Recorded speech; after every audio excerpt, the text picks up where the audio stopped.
Hello, good evening, everybody. So today's class is basically the continuation of yesterday's class, because yesterday also I have told you so many articles from Economic Survey. Okay, so today, 31st of January, okay, I will be discussing all the again articles which have been there in Economic Survey and which are highlighting the economic scenario of the country. Okay, this last week of January and first 2 weeks of February, these 3 weeks are called as economic festivals, time of economic festivals for civil services aspirants as well as mentors as well as teachers. Okay, so the articles which I am going to discuss today, financial sector regulators must walk tightrope. Economic survey says financial sector regulators, mostly two regulators, Reserve Bank of India for monetary system and for securities exchange and for securities market, Securities Exchange Board of India. These two regulators must walk a tightrope. Tightrope means they must be very conscious and careful about dealing with the financial instabilities, and they must take proper steps in order to manage the flow of liquidity as well as investment in the economy. Okay, so manufacturing sector needs mission based approach. This is also one statement made by Economic Survey, that you need to have a mission based approach, mainly for micro, small and medium enterprises. Okay, devolution, not debt. Cess and surcharges levied by center must be in the divisible pool. Means we need to devolve more funds to states rather than giving loans to states. Loans should be avoided. Devolution should be the main course of action for improving the financial health of states. Okay. Critical minerals are strategic choke points in energy transition. Energy transition के लिए critical minerals की बहुत ज़्यादा importance है, और India में उसका थोड़ा सा इस समय उतना ज़्यादा अभी डेवलपमेंट या बूम नहीं है. ठीक है. Notable rise in India's oil sources. India के ऑयल सोर्सेज जैसे पहले थे उससे ज़्यादा हम अब ऑयल सोर्सेज बना चुके हैं अपने इंपोर्ट करने के लिए, ना कि प्रोडक्शन के लिए. ठीक है. Cutting carbon emission should not be a top priority. Very important, A controversial statement, slightly controversial, कि कार्बन एमिशंस को कम करना प्रायोरिटी नहीं होना चाहिए. तो क्या प्रायोरिटी होना चाहिए क्लाइमेट चेंज के सिनेरियो में, ये इकोनॉमिक सर्वे ने हाईलाइट किया है. ठीक है. Ethanol blending has impact on food security. Ethanol blending का फूड सिक्योरिटी पे काफी ज्यादा इंपैक्ट है. वो कैसे, वो हम देखेंगे. ठीक है. अभी देखो, पहला आर्टिकल कहता है डेवोल्यूशन नॉट डेट. आपको सेंटर से लेके स्टेट्स की तरफ जो फंड्स भेजने हैं, ठीक है, rather than lending to states, आपको स्टेट्स की तरफ पैसा क्या करना चाहिए, डिवॉल्व करना चाहिए. You should devolve. Devolution should be the option. अच्छा, डेवोल्यूशन कैसे होता है, कई किस्म से होता है. एक होता है फाइनेंस कमीशन की रिकमेंडेशन के ऊपर. ठीक है. फाइनेंस कमीशन की रिकमेंडेशन के ऊपर आर्टिकल 280 हमारे कॉन्स्टिट्यूशन का कहता है कि हर 5 साल के बाद एक फाइनेंस कमीशन जो है प्रेसिडेंट बनाएंगे और वो रिकमेंड करेंगे स्टेट्स की तरफ कैसे फाइनेंसेस डिवॉल्व होने चाहिए. ठीक है. अभी मैंने आपको पीछे एक आर्टिकल में बताया था कि हमारी जो 16th फाइनेंस कमीशन है, ठीक है, which is headed by Arvind Panagariya, it has submitted its report in November 2025 कि कैसे स्टेट्स की तरफ फंड्स डिवॉल्व होने चाहिए. ठीक है. और ये 16th फाइनेंस कमीशन का पीरियड क्या होने वाला है, 1 अप्रैल 2026 से लेके 31 मार्च 2031. ठीक है. इससे पहले जो 15th फाइनेंस कमीशन था उसने इनिशियली कहा था कि स्टेट से सेंटर, 14th फाइनेंस कमीशन ने कहा कि सेंटर से स्टेट्स की तरफ जो फंड्स डिवॉल्व होने चाहिए वो होने चाहिए 42%. 15th फाइनेंस कमीशन ने भी 42% रखा इनिशियली, लेकिन बाद में उसको 41% कर दिया, plus 1% was air marked for the newly created UTs of J&K and Ladakh. ठीक है. तो फाइनेंस कमीशन की रिकमेंडेशन जो फंड्स की डेवोल्यूशन की है वो थी उस टैक्स की जो डिविजिबल होता है सेंटर और स्टेट्स के बीच में. मींस टैक्स जितना भी कलेक्ट करते हैं उनको बोलते हैं टैक्स प्रोसीड्स या टैक्स रेवेन्यू. जितना टैक्स रेवेन्यू हम कलेक्ट करते हैं उसमें से कुछ टैक्स का पार्ट ऐसा होता है जो सेंटर और स्टेट्स आपस में शेयर करती है. ठीक है. तो उसको कहते हैं डिविजिबल पूल ऑफ टैक्सेस. उसको क्या कहते हैं, डिविजिबल पूल ऑफ टैक्सेस. अब ये डिविजिबल पूल ऑफ टैक्सेस जो है ये इसमें से 41% जो है वो स्टेट्स की तरफ सेंटर को डिवॉल्व करना था, लेकिन ये इनसफिशिएंट हो गया because of some reforms which have been carried out. GST की वजह से स्टेट्स को काफी ज्यादा लॉसेस हुए जब 2017 में जीएसटी इंट्रोड्यूस हुआ, ठीक है। इसके बाद 5 साल तक तो सेंटर कॉम्पनसेट करता रहा in the form of compensation cess, लेकिन वो कंपनसेशन सेस जब बंद हुआ तो अब सेंटर के पास, स्टेट्स के पास ज्यादा फंड्स नहीं आते सेंटर से in terms of divisible pool. तो स्टेट्स रिजॉर्ट करती है एक स्पेशल टूल को जिसको कहते हैं state development loans, SDL, state development loan. ये क्या होता है, जैसे सेंटर बोरो करता है गवर्नमेंट सिक्योरिटीज इशू करने के थ्रू, वैसे ही स्टेट्स भी बोरो कर सकती है मार्केट से। कैसे? वो भी गवर्नमेंट सिक्योरिटीज ही इशू करती है इन the form of state development loans. Overall regulator state development loans का भी रिजर्व बैंक ऑफ इंडिया है, ठीक है। तो मैक्सिमम स्टेट्स जैसे वेस्ट बंगाल हो गया, पंजाब हो गया, उत्तर प्रदेश, तमिलनाडु, महाराष्ट्र, ये वाली स्टेट्स जो है, इन सभी स्टेट्स में अगर देखोगे बोरोइंग पैटर्न, तो जो इनका टोटल रेवेन्यू रिसीट है, जो इनका टोटल रेवेन्यू रिसीट है, डेवल्यूशन से सिर्फ कितना आ रहा है उनके पास? 47.7%। बाकी जो पैसा है वो कहां से आ रहा है? वो आ रहा है स्टेट डेवलपमेंट लोन से। स्टेट डेवलपमेंट लोन से कम हर ये वाली states on an average 35% of revenue generate करती हैं। तो ये जो स्टेट डेवलपमेंट लोन्स हैं, इससे अगर आप रेवेन्यू जनरेट कर रहे हो, टेम्परेरी प्रॉब्लम एड्रेस तो हो रही है, लेकिन लॉन्ग टर्म में प्रॉब्लम क्या है कि आपके ऊपर बहुत सारा डेट क्रिएट हो रहा है, बहुत सारा क्या हो रहा है? डेट क्रिएट हो रहा है, ठीक है। तो अगर डेट क्रिएट हो रहा है तो उसकी वजह से आपकी फिस्कल पोजीशन जो है, वो फिस्कल हेल्थ जो है स्टेट्स की काफी ज्यादा डिटीरियोरेट हो रही है। इसलिए सभी स्टेट्स की नजर इस वक्त बजट के ऊपर है कि क्या जो अभी सेसेस लगा रही है सेंट्रल गवर्नमेंट या सरचार्जेस लगा रही है, जैसे पान मसाला सेस हो गया, अभी मैंने पीछे उसका आर्टिकल पढ़ाया था आपको नवंबर में जब पान मसाला सेस बिल पास हुआ था, या फिर अब और डिफरेंट किस्म के सरचार्जेस हैं, क्या उसको भी central government divisible pool of taxes का पार्ट बनाएंगे या नहीं बनाएंगे? मोस्टली इकोनॉमिस्ट रिकमेंड कर रहे हैं कि इसको बनाना चाहिए डिविजिबल पूल ऑफ टैक्सेस का पार्ट, ताकि ये डिवाइड हो सेंटर और स्टेट्स के बीच में, ठीक है। और इसी तरह से और एग्जांपल दिया है कि कोविड-19 के बाद ये वाला पेस, ये वाला जो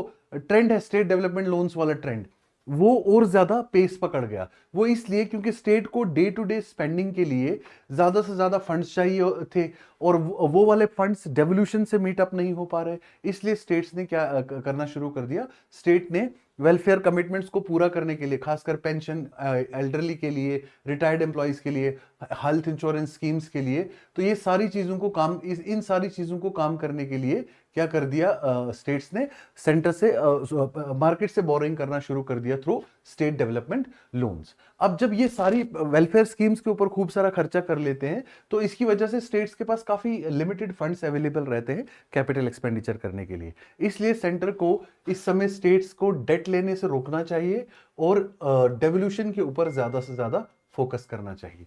this is what the article says, please go through it, wonderful article, ठीक है। Next, financial sector regulators must walk a tight रोप, ठीक है। फाइनेंशियल रेगुलेटर्स को इस समय ज्यादा से ज्यादा क्या करना है? ओपननेस करना है। ओपननेस मतलब accessibility to maximum number of people, और ओपननेस के साथ कैपिटल फ्लोज को भी इंश्योर करना है। तो एक प्रॉपर बैलेंस कि कैपिटल फ्लो जो है होता रहे, लिक्विडिटी जो है एम्पल बनी रहे, और ओपननेस ज्यादा से ज्यादा हो, ज्यादा से ज्यादा लोग पार्टिसिपेट कर सकें हमारे कैपिटल मार्केट्स में भी और मनी मार्केट्स में भी, ठीक है। और इसके अलावा एक और चीज क्या काम करना है कि जो डोमेस्टिक इकोनॉमी है उसका इंसुलेशन करना है, insulation of domestic economy from external shocks, ठीक है, insulation from external shocks. Global level पे जो भी इस वक्त इकोनॉमिक डायनेमिक्स है वो मैं अलग अलग जगह पे बार बार रिपीटेडली बता चुका हूं, ठीक है। तो उन सारी डायनेमिक्स को देखते हुए हमको ये मेक श्योर करना है कि हमारी इकोनॉमी जो है वो सफर ना करे, ठीक है। रेगुलेटर्स को कंसिस्टेंटली क्या करना है, एक ऐसा सुपरवाइजरी मैकेनिज्म ड्रॉ करना है जिसमें हो डिफरेंशिएटेड सुपरविजन। वो कैसे? जो अच्छे बारोवर्स हैं उनको बहुत ज्यादा टाइट सुपरविजन की जरूरत नहीं है, लेकिन जो रिस्की लोन्स हैं बैंक्स को उनके ऊपर सुपरविजन थोड़ा टाइटन करना है। इसी तरह इन्वेस्टमेंट का है, जैसे फ्रेजाइल इन्वेस्टमेंट्स जो हैं, जो एक्सेसिव रिस्क लेकर इन्वेस्टमेंट कर रहे हैं लोग, ठीक है, उनके ऊपर थोड़ा स्ट्रिक्ट जो है क्या रखना चाहिए, स्ट्रिक्ट सुपरविजन रखना चाहिए, ठीक है। और इकोनॉमिक सर्वे कह रही है कि इंडिया का जो मॉनेटरी सेक्टर है और फाइनेंशियल सेक्टर है, 2026 में इसकी बहुत ही रोबस्ट ग्रोथ रही है, बहुत ही रोबस्ट ग्रोथ रही है, और रेजिलियंस भी इसने शो करा है। लेकिन आगे के लिए हमको थोड़ा सा और ज्यादा ध्यान देना है। अब ये रोबस्ट ग्रोथ वाली जो बात है, इसको सपोर्ट करने के लिए कुछ तो आर्ग्यूमेंट्स या फैक्ट्स भी होने चाहिए। तो फैक्ट्स अपने पास ये हैं, ये कह रहे हैं कि जब हमने फाइनेंशियल ईयर स्टार्ट किया था तो हमारे पास कम से कम कितने डीमैट अकाउंट्स थे, हमारे पास जो है टोटल डीमैट अकाउंट जो है अब कितने हो चुके हैं,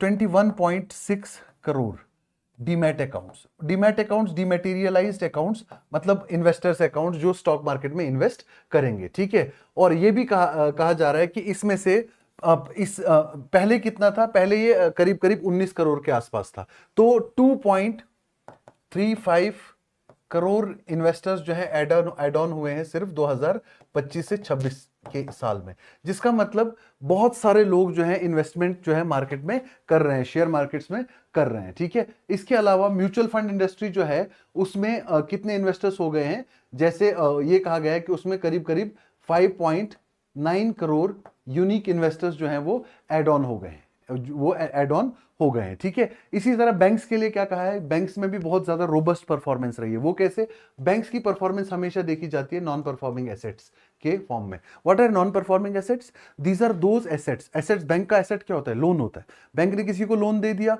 उसने 90 डेज तक ना इंटरेस्ट पे करा और ना ही प्रिंसिपल अमाउंट का रिटर्न पे करा, तो 90 डेज के साथ 90 डेज से ज्यादा ओवरड्यू जो लोन्स होते हैं उनको कहते हैं नॉन परफॉर्मिंग एसेट्स।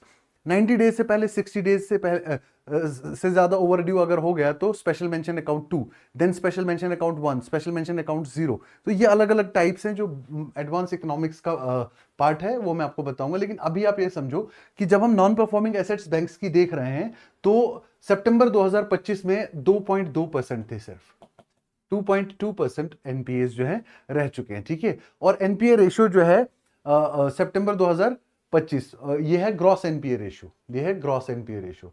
नेट तो और भी कम है, नेट एनपीएस जो है वो कितना है, net NPS only how much, 0.5%।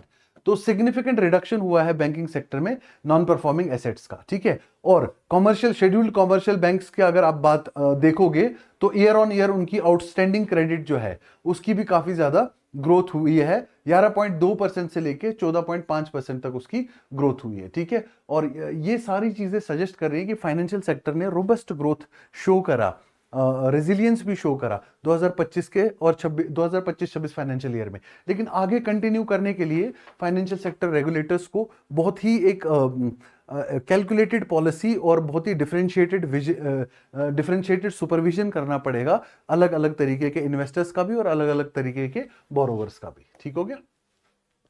Critical minerals are strategic choke points in energy sector. Minerals जैसे कि लिथियम हो गया, कोबाल्ट हो गया, या निकल हो गया, कॉपर हो गया, या रेयर अर्थ एलिमेंट्स हो गए, इनको क्रिटिकल मिनरल्स कहते हैं, ठीक है। ये बेसिकली बहुत ही ज्यादा इंपॉर्टेंट है किसके लिए, जो हमारे लो कार्बन इकोनॉमीज का जो हमारा मिशन है कि हमको अपनी इकोनॉमीज में कार्बन इमिशन को कट करना है और एनर्जी सिक्योरिटी को इंश्योर करना है, एनर्जी सिक्योरिटी और एनर्जी सस्टेनेबिलिटी। इसके लिए हमको ये लो कार्बन, ये जो क्रिटिकल मिनरल्स है इनकी बहुत ज्यादा जरूरत है। तो चीफ इकोनॉमिक एडवाइजर वी अनंत नागेश्वरन क्या कहते हैं, ये कहते हैं कि हमको क्रिटिकल मिनरल्स की सबसे ज्यादा जरूरत है। क्यों, क्योंकि क्रिटिकल मिनरल्स जो है उनके कई सारे यूजेस होते हैं, ठीक है। वो क्या क्या यूजेस है, खास करके ये हमारे किस किस एरिया में यूज होते हैं, एनर्जी सिक्योरिटी में, क्योंकि रिच सोर्स ऑफ एनर्जी होते हैं, ठीक है। उसके अलावा इंडस्ट्रियल कॉम्पिटिटिवनेस बढ़ाने के लिए, इंडस्ट्रियल कॉम्पिटिटिवनेस बढ़ाने के लिए, ठीक है। इंडस्ट्रियल कॉम्पिटिटिवनेस के अलावा जियोपॉलिटिकल पावर के रूप में उभरने के लिए, ठीक है, जियोपॉलिटिकल पावर के लिए फॉर्म में उभरने के लिए, so it they have also geopolitical importance. तो इसलिए क्रिटिकल मिनरल्स जो हैं, अगर हमारे पास जो है क्रिटिकल मिनरल्स का क्या है, बहुत कम एक्सप्लोरेशन है इस वक्त, क्योंकि अगर आप देखोगे, मैंने पीछे भी आपको बताया 60% क्रिटिकल मिनरल्स का सप्लाई चेन कौन कंट्रोल कर रहा है इस समय? चाइना कंट्रोल कर रहा है। इसीलिए यूएसए ने चाइना को काउंटर करने के लिए अपना एक इनिशिएटिव पैक्स सिलिका जो है वो भी लॉन्च किया है। हालांकि इसका जो पहला समिट हुआ था उसमें इंडिया इन्वाइटेड नहीं थे, लेकिन अभी वहां के जो सेक्रेटरी ऑफ स्टेट हैं यूएस के, उन्होंने कहा है कि हम इंडिया को अगले पैक्स सिलिका के लिए इनवाइट कर रहे हैं। ठीक है, अब और ये भी कह रहे हैं कि ये जो मिनरल्स हैं ये बहुत ज्यादा इंपॉर्टेंट है, सबसे पहले ट्रेस करना कहां पे है और फिर सस्टेनेबिलिटी के साथ उनको क्या करना है, एक्सप्लोर करना है। ठीक है, अब चीफ इकोनॉमिक एडवाइजर आगे ये कह रहे हैं कि 3 ब्रॉड चैलेंजेस हैं हमारे पास जो क्रिटिकल मिनरल्स के सेक्टर में हैं, खासकर डेवलपिंग कंट्रीज के पास लाइक इंडिया। वो कौन कौन सी है? पहला जो है कि सबसे पहले इसकी बहुत अपफ्रंट कॉस्ट जो है वो बहुत ज्यादा है। ठीक है, जो अपफ्रंट कॉस्ट है क्रिटिकल मिनरल्स को एक्सप्लोर करने की वो बहुत ज्यादा है, इंपोर्ट करने की भी कॉस्ट उतनी ही ज्यादा है। तो पहला है कि ये कॉस्ट जो है बड़ा स्टीप एक्सपेंसिव जो है वो बढ़ सकते हैं। ठीक है, और दूसरी प्रॉब्लम जो है वो किस चीज की है? दूसरी ये है कि वर्ल्ड लेवल पे या डोमेस्टिक लेवल पे इसके जो स्टैंडर्ड्स हैं, किस स्टैंडर्ड के क्रिटिकल मिनरल्स एक्सप्लोरेशन करना है, क्या एनवायरमेंटल रिस्ट्रिक्शंस होनी चाहिए, वो ज्यादा तरीके से, बहुत अच्छे तरीके से डिफाइंड नहीं है। तो इसीलिए डेवलपिंग कंट्रीज जो हैं वो थोड़ा सा इसकी सप्लाई चेन्स में, इसके लिए एक्सपोर्टिंग रॉ मटेरियल्स, बाकी सारी चीजों के लिए बहुत ज्यादा प्रॉब्लम में है। ठीक है, तो सबसे पहले सस्टेनेबिलिटी इंपॉर्टेंट है, और दूसरा कि जो क्रिटिकल मिनरल्स हैं उनको, उनके ऊपर सेल्फ डिपेंडेंस तो बहुत बड़ी बात हो जाएगी। अभी पहले इंश्योर करना है कि हमारे लिए बेटर सप्लाई चेन कहां कहां से हो सकती है। This is what is mention in economic survey. Next, manufacturing sector needs mission based approach. Manufacturing sector के याद रखना, मैन्युफैक्चरिंग सेक्टर इंडस्ट्री का वो पार्ट है जो मैन्युफैक्चरिंग के लिए ही रिस्पॉन्सिबल है। इसमें मैन्युफैक्चरिंग सेक्टर के मेनली 3 इंपॉर्टेंट कॉन्ट्रीब्यूशंस होते हैं इकोनॉमी में। सबसे पहले ये प्रोडक्टिविटी में कंट्रीब्यूट करता है। मेजर प्रोडक्टिविटी जो है वो कहां से है? मैन्युफैक्चरिंग सेक्टर से है, रिमेनिंग फिर एग्रीकल्चर सेक्टर से भी है। ठीक है, दूसरा ये सेंट्रल है एम्प्लॉयमेंट के लिए भी, क्योंकि एग्रीकल्चर तो ऑलरेडी सरप्लस एम्प्लॉयमेंट चल रहा है, सर्विसेज अंडर एम्प्लॉयमेंट चल रहा है, और मैन्युफैक्चरिंग सेक्टर में भी उतना एम्प्लॉयमेंट नहीं है जितना होना चाहिए। तो एम्प्लॉयमेंट का भी खूब सारा स्कोप है, और ये हमको सबसे ज्यादा एक्सपोर्ट कॉम्पिटिटिवनेस देता है, मींस हमको एक्सपोर्ट करने के लायक बनाता है जब सरप्लस प्रोडक्शन बनाएगा। ठीक है, और इसके अलावा स्ट्रेटेजिकली भी मैन्युफैक्चरिंग सेक्टर बहुत इंपॉर्टेंट है, क्योंकि ये इकोनॉमी को रेजिलियंस प्रोवाइड करता है। ठीक है, तो स्ट्रेटेजिक रेजिलियंस, ये तो हो गया importance of manufacturing sector. Economic survey के डेटा से तो बहुत अच्छा है। ठीक है, इकोनॉमिक सर्वे अब ये क्या कह रहे हैं कि इस समय हमको जियोपॉलिटिकल अनसर्टेनिटी जो ग्लोबल लेवल पे है और रैपिड टेक्नोलॉजिकल चेंज जो हो रहा है, तो हमको क्या करना है, हमको मैन्युफैक्चरिंग सेक्टर को इस समय समझना है एक स्ट्रेटेजिक नेशनल एसेट। इसलिए इसको क्या बोलते हैं? Strategic national asset. मेंस में मूड आ जाए एग्जामिनर का तो वो क्वेश्चन बनाएगा, manufacturing sector is appropriately called as a strategic national asset, और it needs to be viewed as a strategic national asset. Discuss, बस डिस्कस करना है। ठीक है, अब मैन्युफैक्चरिंग सेक्टर में भी सबसे ज्यादा क्रूशियल रोल किसका है? Micro, small and medium enterprises का, MSMEs, micro, small and medium enterprises का। एमएसएमईज का सबसे ज्यादा क्यों है? क्योंकि आप देखो मैन्युफैक्चरिंग सेक्टर में 35.4% कॉन्ट्रीब्यूशन जो है वो मैन्युफैक्चरिंग सेक्टर से ही होता है, प्रोडक्शन में कंट्रीब्यूशन। ठीक है, फिर अगर एक्सपोर्ट्स में देखोगे एमएसएमईज का contribution 48.58%, close to half of the contribution to exports is from micro, small and medium enterprises. फिर आप जीडीपी के कंट्रीब्यूशन में देखो तो ये 31.1% ऑफ जीडीपी। ये डेटा जो है बहुत ज्यादा इंपॉर्टेंट तो नहीं है, लेकिन close to half, more than 1/3, close to 1/3, इस तरीके से स्टेटमेंट्स को याद रखा जा सकता है। जीडीपी में कितना कंट्रीब्यूशन है, और हाईएस्ट नंबर ऑफ एम्प्लॉयमेंट भी इसी मैन्युफैक्चरिंग सेक्टर में है। तो इसीलिए मैन्युफैक्चरिंग सेक्टर को खास करके हमको जो MSMEs, micro, small and medium enterprises है, उसमें इस वक्त हमको क्या करना है? ज्यादा से ज्यादा पुश करना है। ठीक है, कि ज्यादा से ज्यादा पुश करना है इंडस्ट्रियलाइजेशन। अब इसमें क्या चाहिए हमको मेनली इंपोर्ट सब्स्टिट्यूशन पे फोकस नहीं करना चाहिए। What should be the focus areas? Economic survey कहती है कि आगे जो फोकस एरिया करना है हमको, वो कौन कौन से है? सबसे पहले स्केल पे फोकस करना है। Scale means we have to increase what we are already doing. ठीक है, दूसरा, हमको कैसे ग्लोबल लेवल पे अपने प्रोडक्ट्स को कॉम्पिटिटिव बनाना है और अपनी मैन्युफैक्चरिंग इंडस्ट्री को कॉम्पिटिटिव बनाना है, कॉम्पिटिटिवनेस उसमें इंक्रीज करना है। ठीक है, उसके बाद इनोवेशन जो है उसको ज्यादा से ज्यादा फैसिलिटेट करना है। इनोवेशन की सबसे ज्यादा जरूरत है मैन्युफैक्चरिंग सेक्टर में। और उसके अलावा deeper integration into global value chains. Okay, integration with global value chains, ये बहुत इंपॉर्टेंट है हमारे इस समय मैन्युफैक्चरिंग सेक्टर के लिए पर्टिकुलरली। ठीक है, अगर आप देखोगे तो करीब करीब 32.82 crore people are working in manufacturing sector. तो इतना कंट्रीब्यूशन होने की वजह से ही मैन्युफैक्चरिंग सेक्टर को बैकबोन ऑफ इकोनॉमी कहा जाता है। तो ये कह रहे हैं कि मैन्युफैक्चरिंग सेक्टर जो है, इसमें आपको इस समय क्या चाहिए, एक मिशन बेस्ड अप्रोच चाहिए। मिशन मोड पे आपको काम करना पड़ेगा ताकि इसको फर्दर बूस्ट कर सके और हमारा ओवरऑल मैन्युफैक्चरिंग सेक्टर जो है वो ग्रो कर सके। ठीक हो गया। अब notable rise in India's oil sources. ठीक है, हमारे ऑयल सोर्सेज पहले तो देखो कौन कौन सी कंट्रीज है हमारे ऑयल सोर्सेज के लिए। ठीक है, एक तो हो गया रशिया, एक हो गया यूएसए। ठीक है, उसके बाद हमारे पास अफ्रीकन कंट्रीज हो गई, जैसे Libya, Egypt, Brazil. Libya, Egypt, Brazil. पहले ईरान भी था। ठीक है, हालांकि ईरान से अब तो हमने काफी कट कर दिया है। ठीक है, देन ऑल्सो ब्रुनेई। ब्रुनेई तो आप देख लो, साउथ ईस्ट एशिया से लेके, सेंट्रल एशिया से लेके, यूरोप से लेके, अफ्रीका से लेके और अमेरिका तक हमारे ऑयल सोर्सेज जो हैं वो हैं। उसके बाद सऊदी अरेबिया, सऊदी अरेबिया। ठीक है, सऊदी अरेबिया भी हमारा रिच सोर्स है। ठीक है, then Iraq, Iraq is also, then Venezuela is also. लेकिन अब वेनेजुएला में जो अभी यूएस का एक्शन हुआ, ईरान के साथ जो टसल चल रहा है, तो इन कंट्रीज से हमने रिड्यूस करना शुरू कर दिया था ऑलरेडी। सऊदी अरेबिया से भी रिड्यूस किया, इराक से भी रिड्यूस किया, इंपोर्ट करना इधर से भी रिड्यूस किया। लेकिन अगर देखोगे ब्राजील, तो ब्राजील से हमने इंक्रीज कर दिया, इजिप्ट से इंक्रीज कर दिया, लीबिया से इंक्रीज कर लिया, रशिया से, यूएसए से भी इंक्रीज कर लिया। रशिया से पहले मैक्सिमम था जब तक हमारे ऊपर टैरिफ्स ना लगे, लेकिन जब यूएसए ने हमारे पर पेनल्टी टैरिफ्स लगाना शुरू कर दिया तो हमने रशिया से इंपोर्ट्स क्या कर लिए, हमने रिड्यूस करना शुरू कर दिया। ठीक है, तो अब ये सारा जो अब यूएसए से हम इंडिया के जो इंपोर्ट बास्केट है टोटल कितना कर रहे हैं, हम 8.1% टोटल इंपोर्ट्स यूएसए से कर रहे हैं। ठीक है, और पहले कर रहे थे सिर्फ 4.6%। यूएई से भी इंपोर्ट हमारा बढ़ चुका है, कितना, करीब करीब 11.1%। लीबिया से पहले 0.1% इंपोर्ट्स था, अब 0.5% हो गया।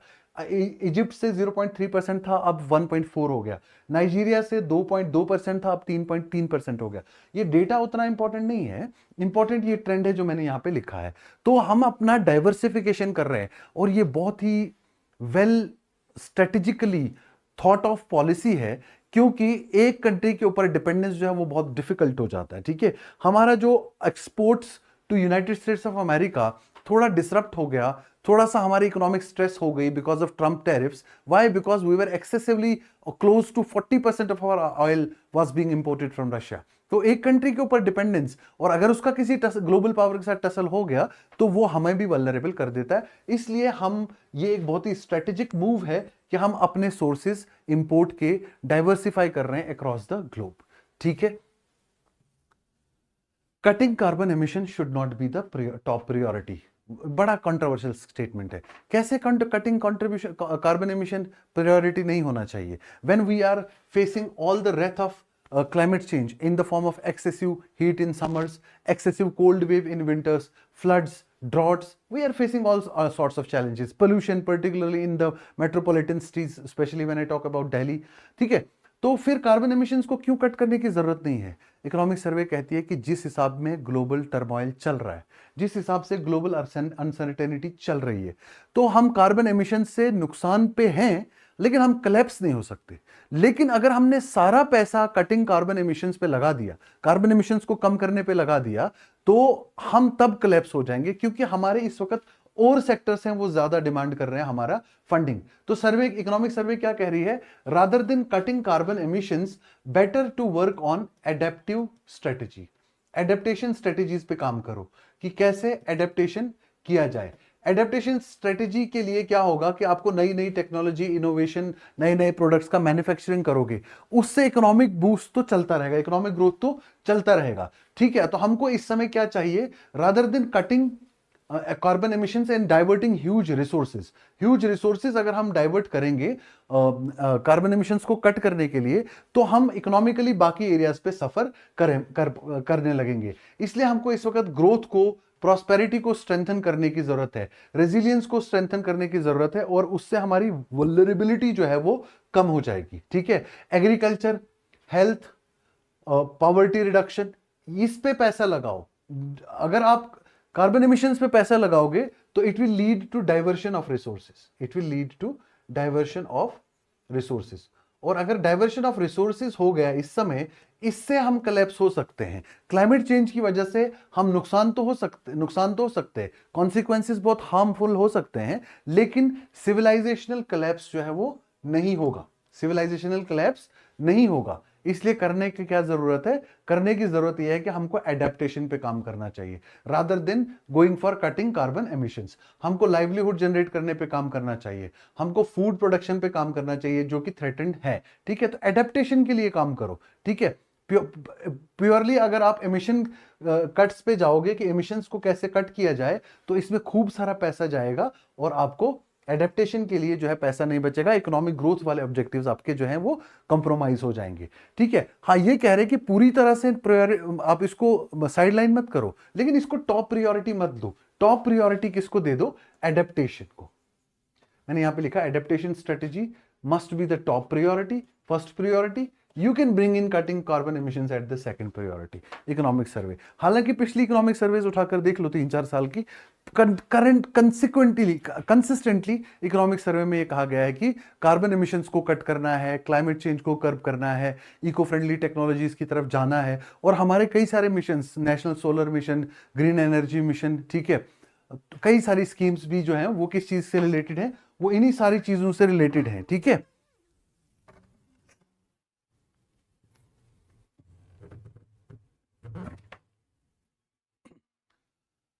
Sorry for the interruption. तो इन्हीं सारी चीजों से रिलेटेड है, इसलिए ये वाला इकोनॉमिक सर्वे थोड़ा सा एक शिफ्ट ले रहा है कि पहले प्रायोरिटी एडेप्टेशन स्ट्रेटेजी को देना है। ठीक हो गया, चले। Ethanol blending has impact on food security. क्यों? क्योंकि इथेनॉल ब्लेंडिंग ये कहा जाता है कि वो मेनली मोनोकल्चर प्रमोट कर रहा है। ठीक है, मेज का कल्टीवेशन प्रमोट कर रहा है। ठीक है, इथेनॉल ब्लेंडिंग जो है वो दूसरे क्रॉप्स जैसे बीन्स हो गया, मिलेट्स हो गया, कॉटन हो गया, इसके लिए जो लैंड, वाटर और लेबर रिसोर्सेज चाहिए थे वो कम हो रहे हैं। ऑयल सीड्स के लिए, पल्सेस के लिए वो भी कम हो रहे हैं। क्यों? क्योंकि मेजॉरली जो डाइवर्शन हो रहा है वो कहां पे हो रहा है, मेज प्रोडक्शन की तरफ हो रहा है। ठीक है, तो इससे क्या है, there is a risk of imbalance. ठीक है, इम्बैलेंस का क्या रिस्क है, जैसे हम कुछ क्रॉप्स जो है वो बहुत ज्यादा ग्रो करने लगेंगे और कुछ क्रॉप्स जो है वो बहुत कम ग्रो करने लगेंगे। हम already seeds, oil seeds, pulses, इसमें बहुत ज्यादा वेल ऑफ नहीं है, हम अभी भी इंपोर्ट करते हैं, नेट इंपोर्टर हैं हम अभी भी इन चीजों के। तो हमको पहले अपना सेल्फ सफिशिएंसी, सेल्फ रिलायंस इनमें करना है, और उसके लिए आपको इथेनॉल ब्लेंडिंग, हालांकि it has proved very good results in transport system, it has proved very good results in other areas, but still जहां पे बात आ रही है एग्रीकल्चर की, तो it is promoting monoculture. Okay, ethanol blending से क्या हो रहा है, मोनोकल्चर प्रमोट हो रहा है, और उसकी वजह से जो है पूरा फूड सिक्योरिटी सिस्टम जो है वो खराब हो रहा है। ठीक है, वो क्यों खराब हो रहा है, क्योंकि ओवरऑल एक दो चीजों की तरफ ही हम फोकस कर रहे हैं, जैसे कि मेज का प्रोडक्शन, इथेनॉल ब्लेंडिंग से हम फूड की तरफ जो है, मेज की तरफ, मेज प्रोडक्शन की तरफ ज्यादा फोकस कर रहे हैं। ठीक है, अब क्रॉप डाइवर्शन इसकी वजह से, जो जैसे कर्नाटका में, महाराष्ट्र में प्रॉपरली मेज की तरफ ही शिफ्ट हो रहे हैं, मेज की तरफ ही लोग क्या हो रहे हैं, शिफ्ट हो रहे हैं। ठीक है, या जैसे रिसोर्सेज हैं हमारे, काफी ज्यादा रिसोर्सेज, वाटर वगैरह, ये सारे डाइवर्ट हो रहे हैं इन चीजों की तरफ से, ये सारे इन चीजों की तरफ डाइवर्ट हो रहे हैं। समझ में आ रहा है आपको? ठीक है, अब इथनो मेज की तरफ ही क्यों ज्यादा डाइवर्शन हो रहा है लोगों का, क्योंकि मेज जो है वो crop when you are going for cropping of maize, ethanol is a byproduct of this process, ठीक है। और जब इथेनॉल चाहिए तो ज्यादातर मेज का प्रोडक्शन करोगे, और उसकी वजह से बाकी क्रॉप्स का, पल्सेस का, ऑयल सीड्स का कंसिस्टेंटली जो है प्रोडक्शन कम आएगा। नेट क्रॉप एरिया जो मेज के अंडर में है वो ज्यादा बढ़ रहा है, तो उसकी वजह से फूड सिक्योरिटी के ऊपर मैं डेफिनेटली कह सकता हूं कि this may be a question in one और the other form in mains examination, क्योंकि इसमें एग्रीकल्चर भी है, टेक्नोलॉजिकल एडवांसमेंट भी है, इकोलॉजी और एनवायरनमेंट भी मिक्स है। तो ऐसे टॉपिक्स जहां पे कन्वर्जेंस हो वो सारे टॉपिक्स बहुत ज्यादा इंपॉर्टेंट होते हैं, ठीक है। ये था पार्ट 2 इकोनॉमिक सर्वे का ए न्यूज के आर्टिकल्स के थ्रू, ठीक है। कल I will bring you a detailed video on economic survey, उसके बाद कल का newspaper I will also discuss, and then we will prepare for a discussion on budget, because tomorrow only budget will also be presented, और day after tomorrow I will bring a thorough video on budget also. Thank you so much for joining me today, I will meet you tomorrow, thank you.